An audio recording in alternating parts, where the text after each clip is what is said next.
Este año, desde la Concejalía de Mujer e Igualdad, nos comprometemos a dar visibilidad a aquellas primeras mujeres que se abrieron paso en sus respectivos ámbitos profesionales en una sociedad que por aquel entonces estaba muy masculinizada.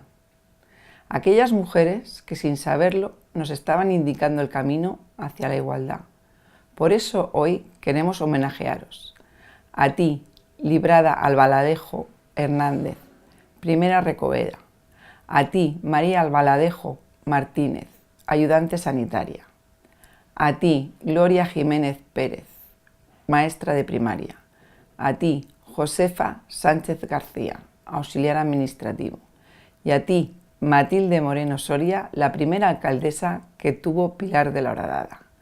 A todas vosotras, daros las gracias por creer en vosotras mismas y enseñar el camino a las futuras generaciones. Con vosotras comenzamos la primera edición de Mujeres Pioneras en Pilar de la Horadada.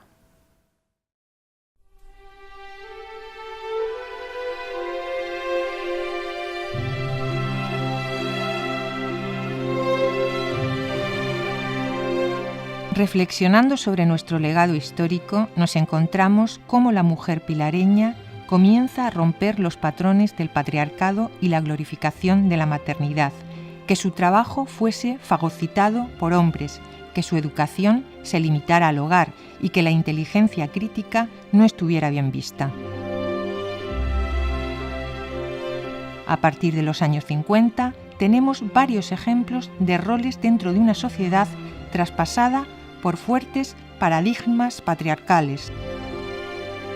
Entre las mujeres que fueron protagonistas de estos episodios tenemos a las siguientes. Librada Albaladejo Hernández fue conocida como Visitación La Pantalla. Nació en Pilar de la Horadada en 1896. Se había casado en el año 1923, en esos años 20 en los que la mujer española había supuesto un avance en la sociedad. Quedó viuda en el año 1936, con 2 niños de 11 y 8 años de edad. Sus ahorros habían sido consumidos por la enfermedad que le había afectado a su marido a consecuencia de su trabajo en la mina, hasta tal punto que tuvo que recurrir a la donación de prendas de ropa para amortajar al cadáver. Aunque siempre había sido una mujer trabajadora, tuvo que intensificar su actuación durante la enfermedad de su esposo, y la nueva situación le hizo continuar pisando si cabía más fuerte para sacar adelante a su familia, como lavandera yendo a diversos domicilios, destacando entre ellos el de la familia Vázquez de Castro Briñas en la finca de Lo de Álvarez y el de la familia Ros Castejón en Pilar de la Horadada. También recurría al lavado de la lana de los colchones en las balsas de los alrededores del pueblo, de quienes precisaban sus servicios. Pero necesitaba que entraran en su casa más ingresos, por lo que comenzó a trabajar como recovera. Compraba huevos e iba vendiendo primeramente casa a casa en su gran cesta de mimbre. Más tarde consiguió un carro y una mula que le permitió trasladarse hacia toda la población diseminada de Pilar de la Horadada que se encontraba por las fincas de los alrededores e incluso se movía por zonas más alejadas, extendiendo así su clientela. El negocio lo fue desarrollando con adquisiciones de nuevos elementos, puesto que los viernes se trasladaba hasta Torrevieja y en el mercadillo adquiría hilos, puntillas y otros materiales de mercería que intercambiaba por huevos para poder venderlos posteriormente. En el año 1957 obtuvo su pasaporte y marchó a Francia a visitar a parte de su familia que había emigrado desde Pilar de la Horadada hacía unos años. Teniendo en cuenta que la mujer española en esta época estaba influenciada por factores como el autoritarismo y la religiosidad, siendo España un ejemplo del más puro estilo de patriarcado, no era normal que una mujer viajara sola y menos a otro país. Visitación, aunque era una mujer menuda y repleta de humildad, desbordaba una alta potencialidad, capaz de reflexionar sobre la igualdad y libertad de la mujer, para que pudiera participar activamente en la sociedad, terreno al que había sido arrinconada. La mirada de Visitación apuntaba a una dirección clara: activar la iniciativa femenina que hasta ahora había sido estrangulada, y el diseño de su estrategia sería que su única nieta tuviera una formación universitaria, con esas 18.000 pesetas que en el año 1964 había obtenido como premio en la lotería. Pero las circunstancias no pudieron permitírselo, puesto que su larga enfermedad dispuso a absorber de nuevo todos sus ahorros. Falleció en 1966. Sería en la década siguiente cuando se iniciaría un cambio a pequeños pasos en Pilar de la Horadada por lo que se refiere a la consideración social de las mujeres y el concepto de familia, germinando una auténtica revolución que hoy no se ha concluido pese a sus enormes progresos. La ruta de Visitación como recovera fue un sendero forjado por las huellas de sus pies, pies firmes, dignos de una mujer valiente.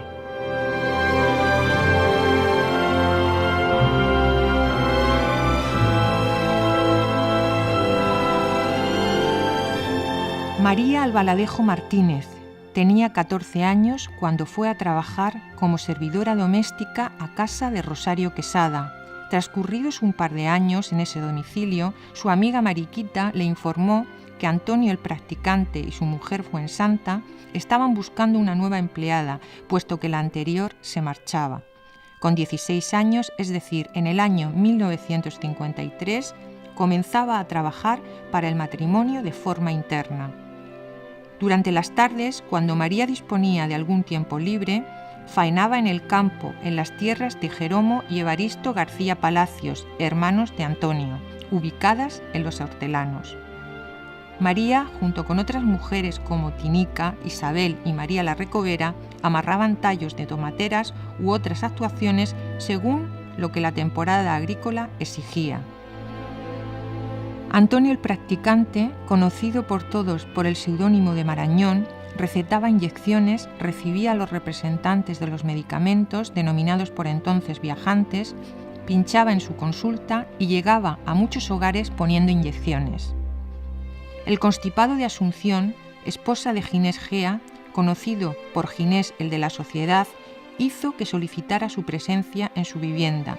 Antonio le recetó unas inyecciones y mandó a su casa a María para que le llevara el estuche de jeringuillas y demás material.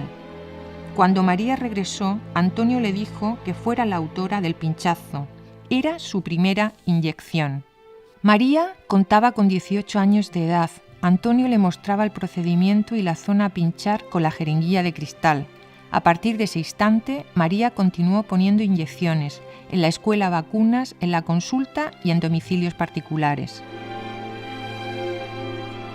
A los 21 años le propusieron sus jefes que se sacara el carné de conducir. Antonio iba a comprar un SEAT 600, pero María no había realizado el servicio social que era indispensable para obtenerlo.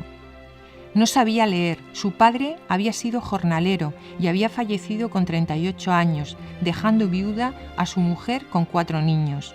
María tenía por entonces 3 años y su hermana más pequeña había nacido hacía 40 días.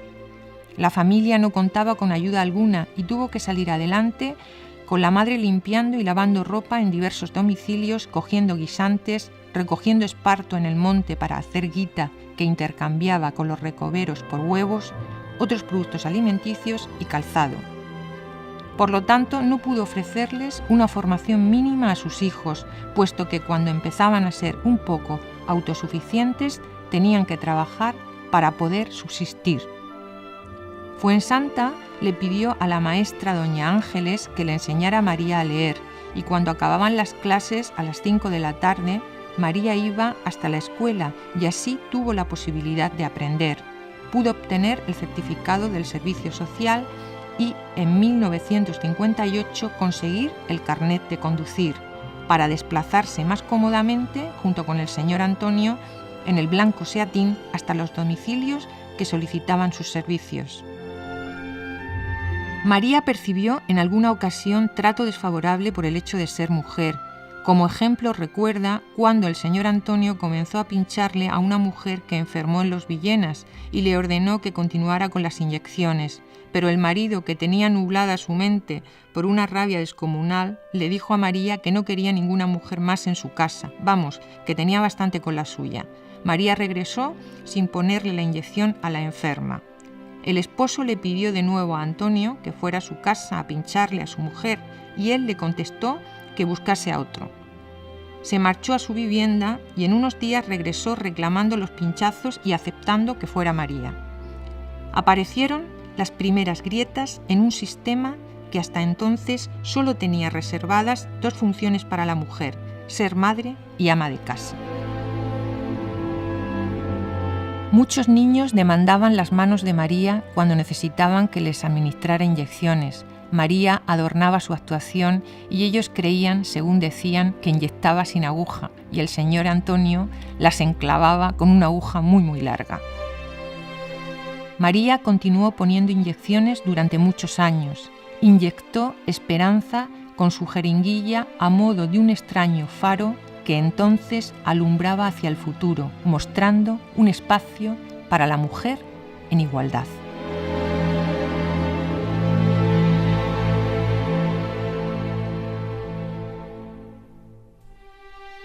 Gloria Jiménez Pérez estudió bachiller por libre, examinándose en Cartagena y asistiendo a clases particulares en San Pedro del Pinatar, impartidas por el profesor José Pascual y su hija Olga. Su padre falleció cuando acabó la reválida. Su situación familiar favoreció que continuara sus estudios, ya que una de sus hermanas se había casado y su madre podía llevar el negocio familiar ayudada por su otra hermana. Gloria pudo elegir estudiar magisterio, realizándolo los 2 primeros años mediante la modalidad libre, examinándose en Murcia y finalizando el último curso en dicha ciudad, puesto que había asignaturas que se le resistían más, como era el caso de filosofía y música. Esto, por tanto, motivó su asistencia a las clases presenciales.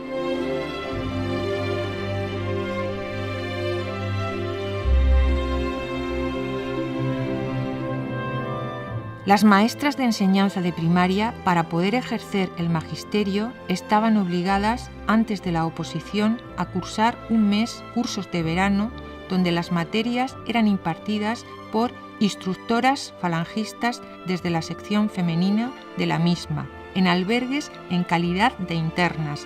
Así se garantizaba el contacto con la organización de todas las maestras españolas, inculcándole las directrices que debían continuar en la enseñanza.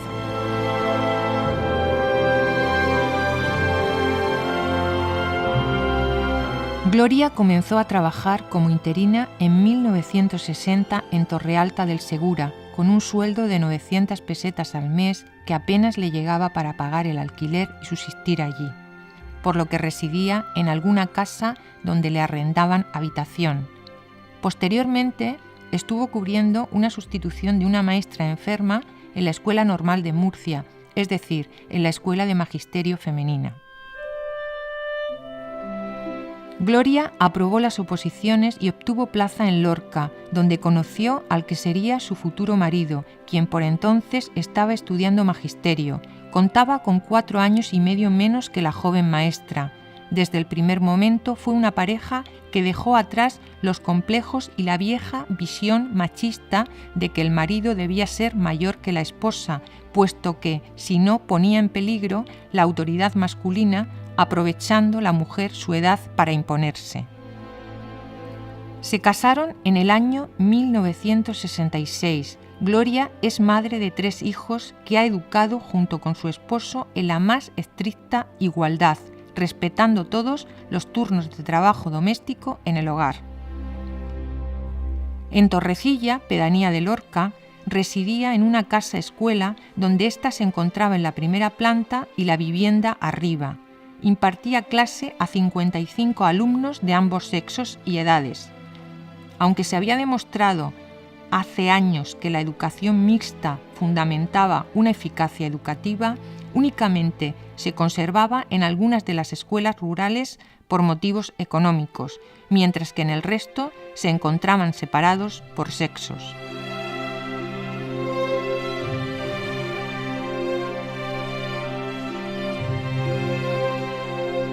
Gloria permaneció en Torrecilla hasta 1973, año en el que se trasladó al Instituto Alfonso X el Sabio de Lorca, donde se jubiló al finalizar el curso 1999-2000.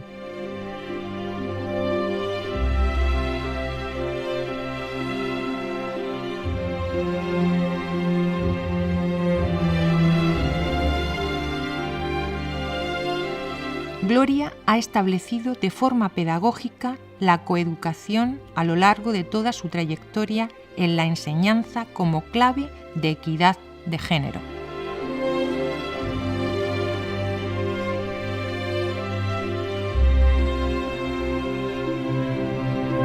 Josefa Sánchez García, más conocida por Fina, quien con 21 años se encontraba bordando con Iluminada Gómez. Así pues, había recibido una educación como lo requería la época. En el año 1962, cuando le llega la noticia de que el señor Pineda, quien trabajaba como auxiliar en la Hermandad de Labradores, se iba a jubilar, Fina, junto con su madre Pepa García Palacios, se dirigió a conversar con Emilio Moya, quien ocupaba el cargo de presidente de dicha hermandad. Era muy normal que las hijas de agricultores trabajaran ayudando a sus padres en el campo, aunque no fue su caso. El trabajo no ofrecía un gran sueldo, pero Fina saltaba a otra parte de la sociedad, que hasta entonces estaba vedada a la mujer. Su abuela Gregoria, ya asustada, le advertía: ¿Cómo va a trabajar sola con un hombre? Pues Ramón Samperillán, el secretario de la hermandad, también ocupaba el mismo local. Fina, toda animosa, respondía: voy a hacer mi trabajo y él hará el suyo. Era la hora de romper tabúes. La mujer pilareña comenzaba a sacudirse siglos de dominación, incorporándose a la sociedad con un papel totalmente diferente al que había desempeñado.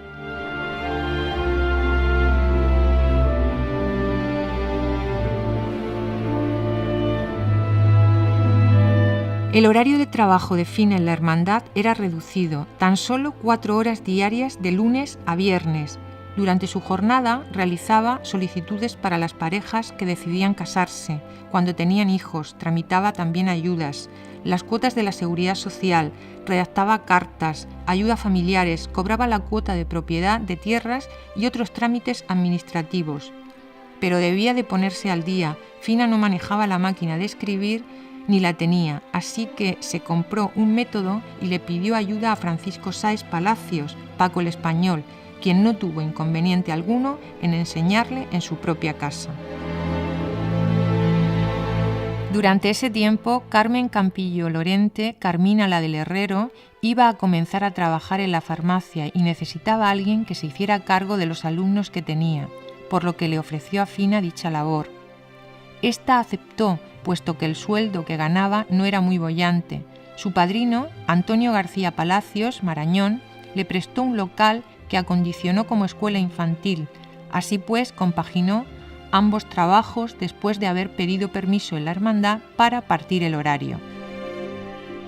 Desde las 9 a 12 horas se dedicaba a la escuela, de 12 a las 2 del mediodía se marchaba a la hermandad y por la tarde, de 3 hasta las 5, continuaba con los niños y niñas, finalizaba las clases y extendía su horario hasta las 7 de la tarde, que concluía su jornada laboral en la hermandad.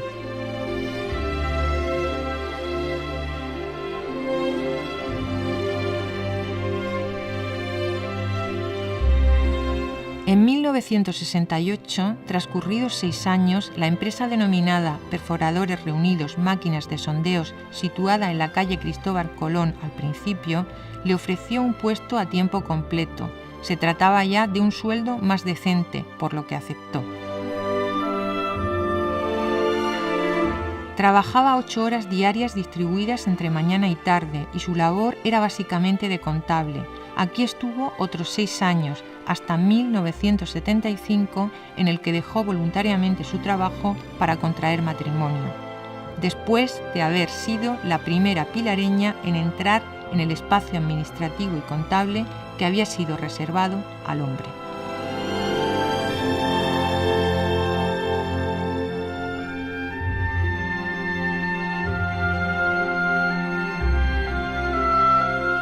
Desde muy joven, Matilde Moreno Soria se inició en el mundo de la política como secretaria de su padrino Martín Zubarno, quien fuera alcalde de Torrevieja, y además trabajó en la comisión de fiestas, entre otros ámbitos del municipio torrevejense.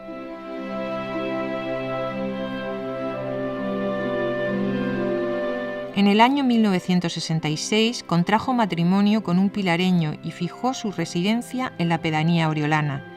Desde el principio se implicó activamente con la población, participando en el deporte, formó parte del equipo de balonmano, además de actividades culturales. Fue promotora de la Asociación de Amas de Casa, llegando a ser la primera presidenta de la misma hasta el año 1986. Desde esta asociación, entre otras actuaciones, gestionó las pensiones no contributivas para la gente de esta población. Juan Samper, siendo alcalde pedáneo de Pilar de la Horadada, le pidió ayuda para completar el desarrollo de las funciones en la pedanía. Matilde contaba por entonces con 26 años de edad y, dada la experiencia que poseía en el ámbito político, aportó aire fresco a este pueblo.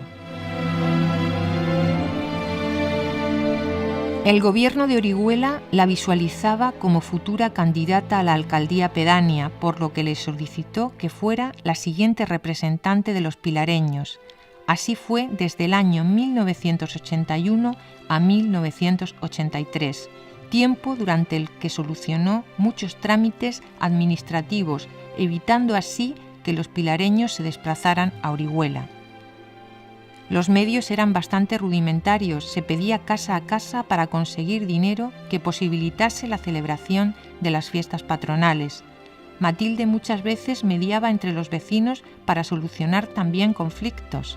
En la oficina de la pedanía se encontraba Francisco Sáez y posteriormente Primitiva Samper y Emilio Castejón como auxiliares administrativos.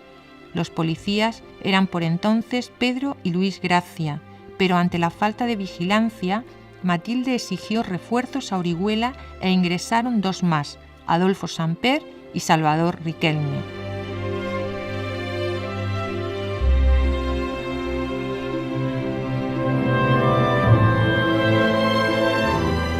Pilar de la Horadada pretendía romper los lazos con Orihuela. Durante este periodo segregacionista, el pueblo le pidió a Matilde su dimisión como alcaldesa.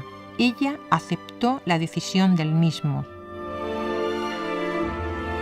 Matilde formó parte de la primera comisión pro ayuntamiento, siendo vicepresidenta entre los años 1986 y 1987.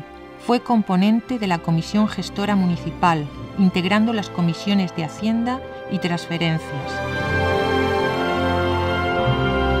Fue el número 2 de la lista en las primeras elecciones del año 1987 del recién creado municipio, ocupando la titularidad de las concejalías de Policía, Servicios Sociales y Turismo.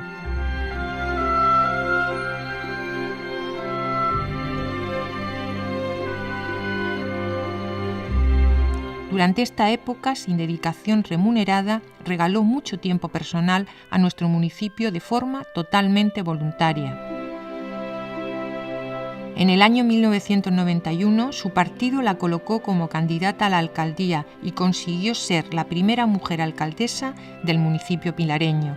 Lidió una época complicada, pues en la segunda legislatura de Pilar de la Horadada no se aportaban tantos ingresos como en la primera, puesto que no había tantas subvenciones ni obras a realizar. Existían medios bastante precarios. El hecho, por ejemplo, de no disponer de teléfono móvil suponía que tenía que dormir junto al walkie-talkie, cuyo sonido le interrumpía en plena noche el sueño para que avisara a la policía, de forma que solucionara algún que otro problema. Dejó de ser alcaldesa en el año 1995, retirándose libremente de la política. La política era un terreno en Pilar de la Horadada que no había sido abonado para las mujeres hasta que llegó Matilde Moreno Soria. Fue la primera alcaldesa de la pedanía oriolana, la primera alcaldesa del municipio de Pilar de la Horadada y la única hasta ahora. Una persona al servicio de la sociedad que la rodeaba, se sentía realizada con la ayuda que prestaba y los problemas que solucionaba. Ha mostrado libertad, acción y responsabilidad. Su condición de mujer no fue un obstáculo para el desempeño de su cargo. Su carácter y determinación fueron fuertes ventajas que salvaron cualquier planteamiento de género.